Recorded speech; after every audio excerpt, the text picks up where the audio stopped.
Evening all எல்லாரும் எப்படி இருக்கிறீங்க? உங்களுடைய கவர்மெண்ட் எக்ஸாம் ப்ரிப்பரேஷன் இல்லைனா ஸ்கூல் எக்ஸாம் ப்ரிப்பரேஷன் இல்லைனா காலேஜ் எக்ஸாம் ப்ரிப்பரேஷன் எல்லாம் எப்படி போயிட்டுருக்குது?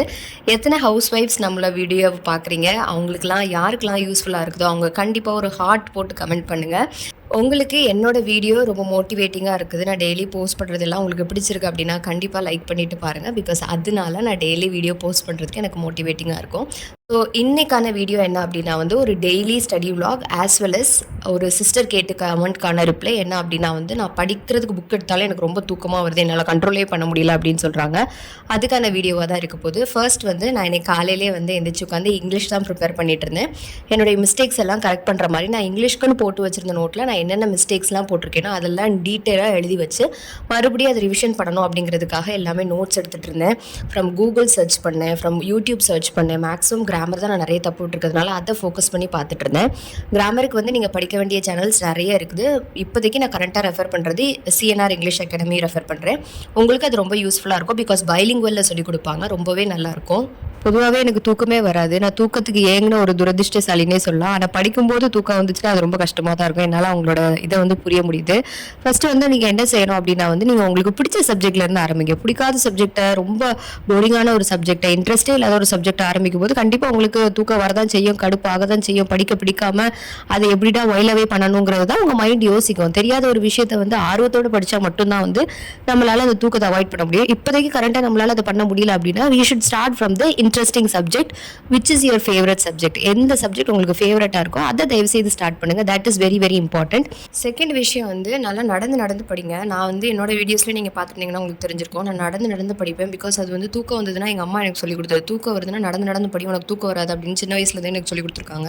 ஸோ இந்த நடந்து படிக்கிறது நீங்களும் ப்ராக்டிஸ் பண்ணி பாருங்கள். அதுக்காக ரொம்ப வேகமாக நடக்காதீங்க. உங்கள் கண்ணு உங்கள் புக்கை ஸ்டடியாக ஃபாலோ பண்ணுற மாதிரி ஸ்லோவாக நடந்து படிங்க. கொஞ்சம் லாங்காக இருக்கிற இடத்துல நடந்து படிங்க. முடிஞ்சால் உங்கள் ரூம்குள்ளே உட்காந்து படிங்க, இல்லைனா சிட் அவுட்டில் எங்கேயாவது இருந்து உட்காந்து படிங்க, இல்லைனா நேச்சர் கூட கனெக்ட் ஆகிற மாதிரி ஏதாவது பால்கனி சைடில் மரத்துக்கு கீழே உட்காந்து நடந்து படிங்க. இந்த மாதிரி நிறைய விஷயங்களை பார்த்துட்டே படிக்கும்போது கண்டிப்பாக உங்களுக்கு தூக்கம் வராது. அதாவது விஷயம் என்ன அப்படின்னா நீங்கள் படிக்கும்போது வாயை திறந்து சொல்லி படிங்க. நீங்கள் வாயை திறந்து சொல்கிறப்ப மட்டும்தான் உங்களுடைய காதுக்கு நீங்கள் பேசுகிறதே கேட்கும். அப்போ நீங்கள் ஆக்டிவாக படிப்பீங்க, தூக்கம் வராது. ரொம்ப பேசிவாக சும்மா புக்கை பார்த்து கண்ணு மட்டும் பார்த்து ரீட் பண்ணிக்கிட்டே இருந்தீங்கன்னா உங்களுக்கு மனசுக்குள்ளேயும் ஏறாது. அதனால நீங்கள் வாயை திறந்து ரொம்ப கத்தி படிக்க வேண்டாம். ஸ்கூல் பிள்ளைங்க படிக்கிற மாதிரி நீங்கள் வாயை திறந்து உங்கள் காதுக்கு கேட்குற மாதிரி உள்ள சவுண்டில் நீங்கள் படித்தா கூட உங்களுக்கு கண்டிப்பாக தூக்கம் வராது. இதையும் தாண்டி உங்களுக்கு தூக்கம் வருது அப்படின்னா ஃபேஸ் வாஷ் பண்ணிவிட்டு நல்லா ரிலாக்ஸ் பண்ணிவிட்டு ஒரு நடந்துட்டு ஒரு மரத்துக்கு பக்கத்துலேயே ஒரு சீனரி பக்கத்துலேயே போயிட்டு உட்காந்து படிங்க. இந்த எல்லா ஸ்டெப்ஸையும் ஃபாலோ பண்ணாலே உங்களுக்கு தூக்கத்தை அவாய்ட் பண்ண முடியும். பட் இன்கேஸ் இது எல்லாத்தையும் தாண்டி கூட உங்களுக்கு தூக்கம் வருது அப்படின்னா உங்களுடைய பாடி ஃபிசிக்கலி டயர்டாக இருக்குது, அந்த பாடியே உங்கள்கிட்ட கேட்குது, எனக்கு கொஞ்சம் தூக்கம் வேணும், நீ கொஞ்சம் தூங்கு அப்படின்னு சொல்லி கேட்குதுன்னு அர்த்தம். ஸோ அதை நீங்கள் ஹெல்த்தை நீங்கள் தயவுசெய்து அவாய்ட் பண்ணாதீங்க. நல்லா தூங்குங்க. தூங்கி எழுந்துட்டு மறுபடியும் ஃப்ரெஷ்ஷாக உட்காந்து படிங்க. நான் இப்போ உங்களுக்கு சொன்ன எல்லா டிப்ஸுமே நான் ப்ராக்டிக்கலாக சின்ன வயசில் யூஸ் பண்ணி எங்கள் அம்மா எனக்கு சொல்லிக் கொடுத்த டிப்ஸ் உங்களுக்கு கண்டிப்பாக யூஸ்ஃபுல்லாக இருக்கும். இதை தவிர வேறு யாருக்காவது படிக்கும்போது தூக்கம் வராமல் இருக்கிறதுக்கான டிப்ஸ் ஏதாவது தெரிஞ்சதுன்னா கண்டிப்பாக கமெண்ட் செக்ஷனில் போடுங்க. நிறைய பேருக்கு அது யூஸ்ஃபுல்லாக இருக்கும். அந்த சிஸ்டருக்கும் யூஸ்ஃபுல்லாக இருக்கும். இதை கமெண்ட் செக்ஷனை ரீட் பண்ணுறவங்க நிறைய பேருக்கும் அது யூஸ்ஃபுல்லாக இருக்கும். ஸோ நான் கொஸ்டின் பேப்பர் சால்வ் பண்ணதில் உள்ள தப்புகள் எல்லாத்தையுமே தனியாக நோட்டில் என்ன செய்கிறேன் அப்படின்னா எழுதி ப்ரிப்பேர் பண்ணிகிட்ருக்கேன். ஒரு சிஸ்டர் முன்னாடியே கேட்டிருந்தாங்க ஹோமோஃபோன்ஸ், ஹோமோகிராஃப்ஸ், ஹோமோனிம்ஸ்குள்ள டிஃப்ரென்ஸ் எல்லாத்தையும் சொல்லியிருந்தாங்க. நான் இது ரெஃபர் பண்ணி கூகுள், யூடியூப் எல்லாம் ரெஃபர் பண்ணி தான் செல்ஃபாக எழுதி வச்சிருக்கிறேன். நான் இது இன்னும் படிக்கல. பிகாஸ் இது ரொம்ப குழப்புங்கிறதுனால நான் படிக்கல. உங்களுக்கு இது யூஸ்ஃபுல்லாக இருந்துச்சுன்னா கண்டிப்பாக ஸ்க்ரீன்ஷாட் எடுத்து வச்சுக்கோங்க. இப்போ என்னுடைய கரண்ட் ஸ்டேஜ் ஆஃப் லைஃப்பில் ப்ரெக்னென்சி, பேபி பர்த், போஸ்ட்மார்ட்டம் இதெல்லாம் முடிஞ்சதுக்கப்புறம் நான் எதுலேயோ லேக் ஆகிற மாதிரி எனக்கு ஒரு ஃபீல் வந்துகிட்டே இருக்குது. அது என்னென்னா எனக்கு ஃபினான்ஷியல் க்ரைசிஸ் கொஞ்சம் இருந்துகிட்டே இருக்குது. நான் இதுக்கு முன்னாடி ஒரு 3 to 4 இயர்ஸாக டீச்சராக ஒர்க் பண்ணியிருக்கேன். அதுக்கு முன்னாடி நான் ரொம்ப வருஷமாக டியூஷனும் எடுத்திருக்கேன். எப்போவுமே என் கையில் காசு இருந்துகிட்டே இருக்கும். நான் காசு நமக்கு எப்போவுமே பெண்களுக்கு ஒரு பெரிய பவர் மாதிரி தான். அது நம்ம கையை விட்டு எப்போவுமே போகவே செய்யாது. அது நமக்கு ஒரு தனி தைரியத்தை கொடுக்கும். ஸோ நான் கொஞ்ச நாள் பேபி பிறந்ததுக்கப்புறமா நான் எதுவுமே இது பண்ணாமல் அப்படியே என்னை ரொம்ப லேக் ஆஃப் செல்ஃப் கான்ஃபிடன்ஸ் இருந்த மாதிரி இருந்தது. என்னாலே என்னை நம்பவே முடியல. என்ன தான் நான் கவர்மெண்ட் எக்ஸாமுக்கு ப்ரிப்பேர் பண்ணால் கூட நான் எதுலையோ ஒரு விஷயத்தில் லேக் ஆகிட்டு இருக்கேங்கிறது இதில் தான். ஃபினான்ஷியலாக முன்னாடி நான் இண்டிபெண்ட்டாக இருந்தேன். இப்போ என்னால் இருக்க முடியலன்னு நினச்சி பார்த்தா எனக்கு ரொம்ப கஷ்டமாக இருக்குது. அதனால் நான் இப்போ மறுபடியும் டியூஷன் எடுக்கலாம் அப்படின்னு சொல்லிட்டு நினச்சிருக்கேன். ஸோ நீங்களும் அதே மாதிரி தான். நிறைய ஹவுஸ் ஒய்ஃப்ஸ் வீட்டிலே படிச்சுட்டு டிகிரியை வேஸ்ட் பண்ணிவிட்டு நம்ம எதுக்கு தான் உட்காந்துருக்கோனே தெரியாமல் இருப்பீங்க. முடிஞ்ச அளவுக்கு வீட்டிலே இருந்து ஒரு 2 to 3 பிள்ளைங்களுக்கு கண்டிப்பாக டியூஷன் எடுங்க, யூஸ்ஃபுல்லாக இருக்கும். என்னுடைய சேனல் நிறைய ஹவுஸ் ஒய்ஃப்ஸ் பார்க்குறதுக்கான சான்ஸ் இருக்குது. நிறைய பேர் வந்து படிச்சுட்டு அந்த டிகிரியை அப்படியே வேஸ்ட் பண்ணிவிட்டு அப்படியே இருக்கோம். தயவுசெய்து உங்களுக்கு நீங்களே வந்து ஒரு ₹100 ஒரு ₹500 நம்ம கையில் நமக்கு வந்தால் மட்டும்தான் அது திருப்தி. அதை நீங்கள் உங்களுக்கு தேவையான விஷயங்களை செலவு பண்ணிக்கோங்க. அது ரொம்ப ரொம்ப முக்கியம். பிகாஸ் காசு கை கொடுக்குற அளவுக்கு வேறு எதுவுமே வந்து கை கொடுக்காது.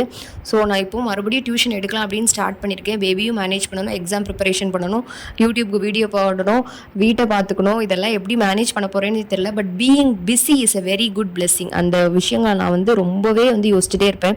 பிஸியாக இருக்கிறது எப்போவுமே ஒரு blessing தான். வை பிகாஸ் நிறைய லேடிஸ்க்கு வந்து வீட்டில் நம்ம ஹவுஸ் ஒய்ஃப்ஸாக இருந்துட்டு நிறைய வேலைகள் பார்க்குறதுனால நம்ம மைண்டில் வந்து ஓவர் திங்கிங் ஓடிக்கிட்டே இருக்கும். நம்ம ஏதாவது ஒரு வேலையை செஞ்சுட்டே இருந்தோம்னா அந்த மாதிரி ஓவர் திங்கிங் ஓடிக்கிட்டே இருக்கிறது 2 நாளாக யோசிப்போம், 4 8 யோசிப்போம்.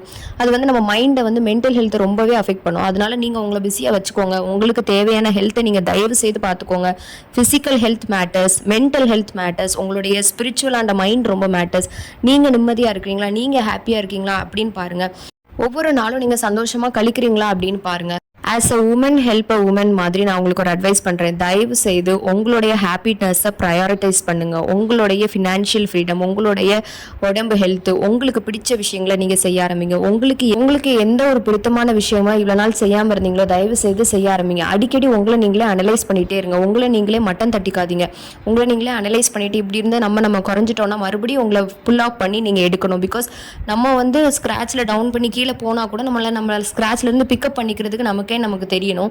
அது ரொம்ப ரொம்ப முக்கியம். தயவு செய்து ஹாப்பியாக இருங்க. Be happy. உங்களுக்கு இந்த மாதிரி மோட்டிவேட்டிங்காக பேசுகிறதும் பிடிச்சிருக்கு. சில விஷயங்களை நீங்கள் டவுனாக இருக்கீங்கனாலும் அதை கமெண்ட் செக்ஷனில் போடுங்க. நம்ம அதை என்னன்னு பார்த்துட்டு கண்டிப்பாக அதுக்கான வீடியோஸ் நான் மேக் பண்ணி போடுறேன். Have a good day. Thank you.